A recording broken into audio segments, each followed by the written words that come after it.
Nahmaduhu wa nusalli wa nusallimu ala rasulihil karim wa ala alihi wa ashabihi ajma'in, amma ba'du. Alhamdulillah jamaah salat maghrib yang dimuliakan Allah Subhanahu wa ta'ala. Kita sudah sama-sama membaca Yasin, tahlil, zikir.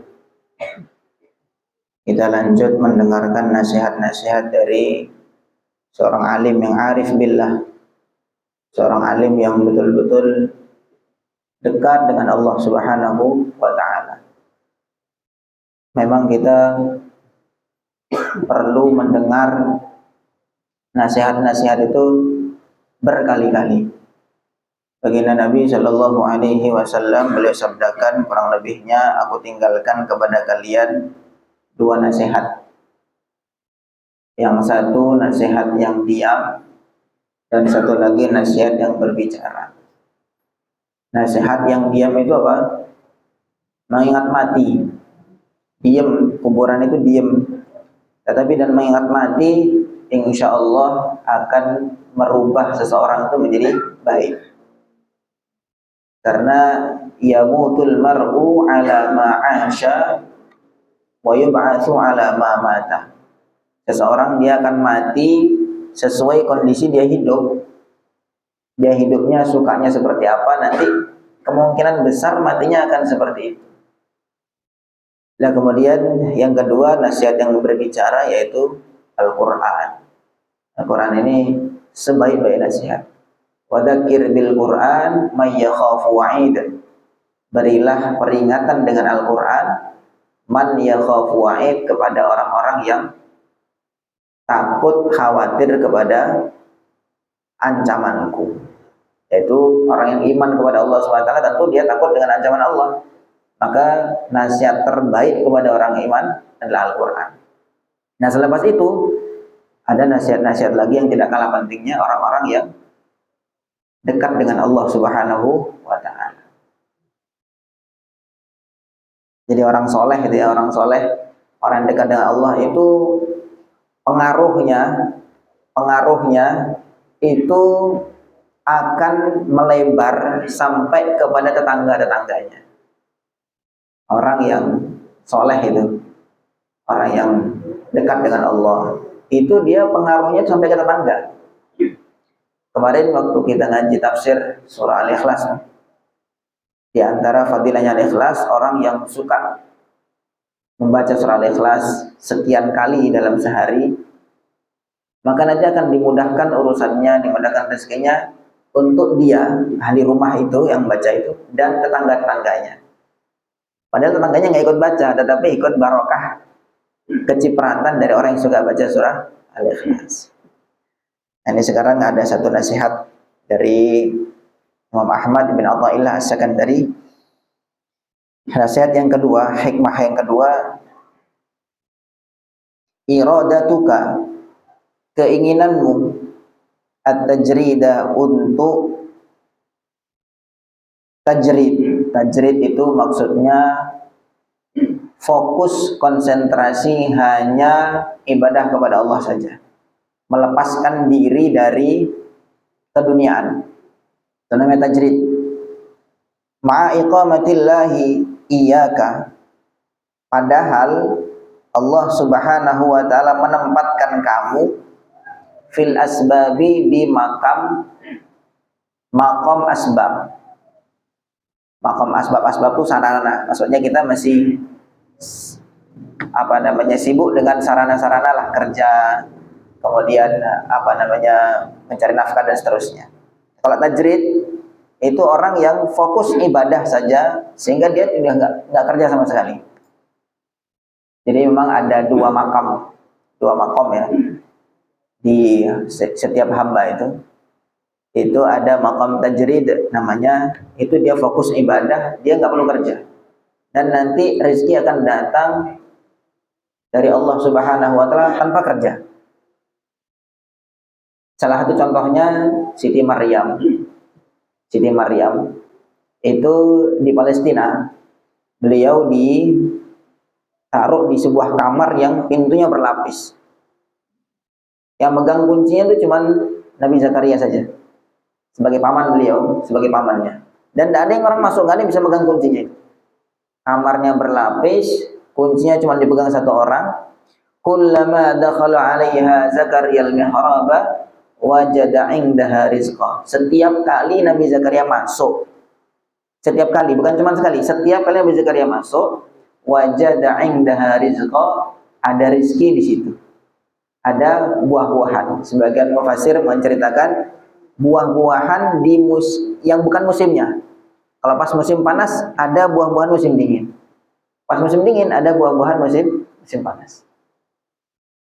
Qala anna laki hadza, ditanya, kamu dapat dari mana ini buah-buahan ini? Enggak ada yang masuk, yang kunci cuma pegang cuma saya. Qalat huwa min indillah. Ini dari Allah Subhanahu wa taala. Maka Siti Maryam itu makomnya, istilahnya derajatnya, kelasnya itu kelas tajrid. Namanya atau istilahnya juga Maryam al-Batul. Al-Batul itu memang yang watabattal ilaihi tabtila. Betul-betul memfokuskan hanya ibadah saja, nggak perlu kerja. Ini ada orang model begini ada. Nah, kata Syekh Ahmad bin Athaillah, kalau kamu ingin makom tajrid, padahal Allah Subhanahu wa taala menempatkan kamu di posisi asbab. Posisi kita kerja, kita kebanyakan kita, ya kita semua ini makomnya masih perlu sebab. Sebab itu ya sarana-sarana lah. Kita sembuh itu ya perlu melalui obat. Kemudian kita perlu mendapatkan nafkah-nafkah itu ya melalui kerja dan seterusnya. Minas syahwatil khafiyah, termasuk syahwat yang samar. Kita kepingin pindah kelas lah, misalnya kita kelasnya itu masih kelas asbab, kelas kerja, terus kepingin dapat rezeki yang nggak disangka-sangka, nggak perlu kerja, hanya dikir saja di pondok, dikir saja di masjid, baca Quran aja, nggak mau kerja. Itu namanya syahwat khafiyah, syahwat yang tersembunyi.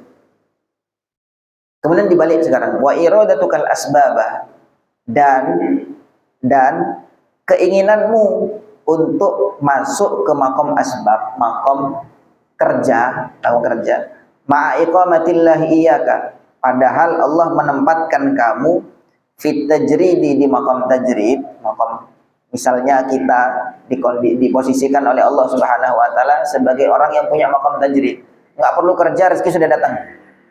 Memang orang makom tajrid itu sama sekali dia saking kuatnya tawakal kepada Allah, bergantung kepada Allah, sudah tidak risau. Kita hari ini sekarang sudah mikir, besok makan apa saya, besok gimana ya kerjaan saya, besok gitu kita.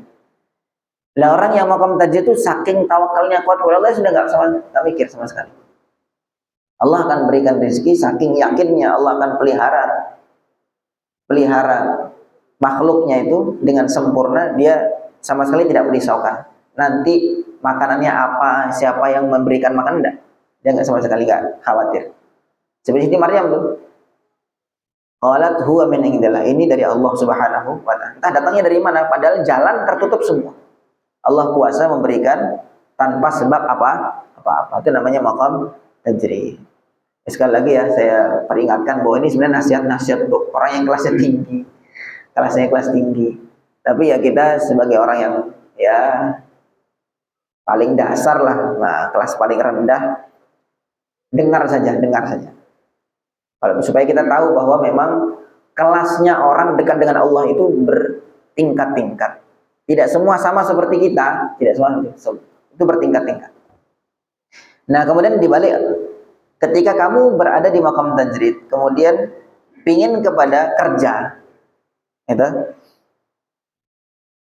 inhitatun adalah kemunduran, kemerosotan, anil himmatil aliyah, dari semangat yang tinggi atau cita-cita yang luhur, cita-cita yang tinggi. Nah, terus gimana? Kalau saya ulang lagi, ketika kita berada di maqam asbab kerja, kemudian tiba-tiba kepingin kelasnya tuh pindah ke maqam tajrid, saya kepingin sholat tok aja lah, Tidak mau kerja, nanti biar Allah datangkan rezeki dari arah yang tidak disangka-sangka. Ini kata beliau syahwat khafiyah. Syahwat khafiyah itu nafsu yang tersembunyi. Nah, kebalikannya sekarang, kebalikannya, kalau kita berada di makom tajrid, makom yang sudah nggak perlu lagi kerja, kayaknya nggak ada di antara kita yang seperti itu. Nah, kemudian kita kalau pengen kerja malahan, pengen melakukan kerja, itu namanya inhitot, kemerosotan. Karena sudah tawakalnya kuat, malah justru balik kepada kerja. Lalu kemudian apakah kerja itu, orang yang kerja itu derajatnya lebih rendah daripada yang tidak kerja? Belum tentu. Belum tentu. Justru kebanyakan para nabi, para rasul semua kerja. Nabi Sulaiman alaihissalam beliau raja, tetapi beliau kerja. Kalau tidak salah sebagian riwayat itu beliau nganyam tikar, kemudian dijual. Beliau nggak makan tuh dari anyaman tikar itu. Jadi bukan makan duit kerajaan. Nabi Daud gitu juga. Nabi Daud raja, bapaknya Nabi Sulaiman. Tetapi dia nggak makan duit kerajaan. Nabi Daud Allah kasih mukjizat, Allah kasih kelebihan, bisa melemas bisa melunakkan besi. Wa alanna lahul hadid. Besi itu kalau di tangannya Nabi Daud kayak lempung, kayak tanah liat. Sehingga buatlah baju perang, kemudian itu dijual. Uang dari jual baju perang itulah makannya Nabi Daud alaihissalam. Ini kerja. Nah, inti dari nasihat ini bagaimana kita fokus kepada apa yang Allah takdirkan kepada kita. Kita sebagai orang yang kerja, ya sudah, jadikan kerja itu sebagai ibadah kita. Karena kata baginda Nabi SAW, tidak ada makanan yang paling disenangi atau yang paling halal kecuali yang didapat dari tangan yang bekerja. Tangan yang bekerja, tentu dengan cara yang halal. Tentu dengan cara yang halal. Nah, kemudian begitu juga sebaliknya, ketika Allah Subhanahu wa taala menempatkan kita di makom tajrid, tidak kerja, nah itu pertahankan itu, tidak usah menoleh kepada makom-makom yang lain. Sekali lagi, ini bukan mana yang lebih mulia antara makom tajrid atau sebab kerja atau nggak kerja. Itu bukan itu pembahasannya. Pembahasannya adalah bagaimana kita menjalankan apa yang sudah Allah tentukan kepada kita. Nah, kemudian fakun, jadilah kamu haitsu aqamakallahu, di mana Allah Subhanahu wa taala menempatkan kamu. Wa alamatul iqamah, kemudian tandanya saya sekarang di kelasnya di mana? Saya makomnya makom kerja apa enggak kerja? Makom kerja atau enggak kerja? Kalau bagi orang yang biasa kerja kan gitu, kepinginnya dikir aja tiba-tiba langsung datang makanan enak lagi gitu kan, banyak, enak, gratis yang gitu. Itu syahwat khafiyah kata beliau. Itu syahwat khafiyah, keinginan yang tersembunyi, hawa nafsu yang tersembunyi. Nah, kemudian untuk mengetahui kita nih sekarang kelasnya di mana, wa alamatul iqamah, tanda Allah menempatkan seseorang hamba di satu tempat, di sebuah kelas, di sebuah makom, husulul istiqamah adalah adanya istiqomah. Kita bisa kerja dengan istiqomah halal, kemudian urusannya mudah, gitu. Wa taysiril asbab minal karimil wahab, dan urusannya mudah lewat jalur situ, maka itu berarti kelasnya kita di situ. Kelasnya kita di situ. Kita kerja, oh, alhamdulillah bisa dapat pendapatan yang baik. Kemudian urusan mudah, dipermudah oleh Allah SWT. Berarti kelas kita di situ dan kita bisa istiqomah. Kemudian suatu ketika kita mencoba tawakal kepada Allah Subhanahu wa taala. Dan ternyata sulit, malah banyak masalah nggak selesai. Berarti kelasnya bukan di situ. Kadang-kadang kalau misalkan memang pas tawakal seperti Siti Maryam, terus rezeki datang dari arah yang tidak disangka-sangka, berarti memang kelasnya di situ. Saking tinggi rohaninya, kemudian nggak perlu lagi kerja, Allah datangkan rezeki dari arah yang tidak sangka-sangka tanpa perlu kerja. Nanti itu kelasnya di situ, jangan sampai turun. Turun itu maksudnya ya kita apa namanya dari hubungan langsung kepada Allah menuju hubungan kepada makhluk melalui makhluk. Wallahu a'lam. Jadi inti dari nasihat beliau adalah bagaimana kita jalan saja istiqomah di kelas kita masing-masing. Dan saya rasa saya dan panjenengan semua ini kelasnya masih kelas asbab, kelas kerja. Maka jadikan asbab-asbab kerja-kerja kita ini jadi ibadah juga. Jadi ibadah. Sedekah yang terbaik kata Nabi adalah sedekah kepada keluarga, kepada istri dan anak-anaknya.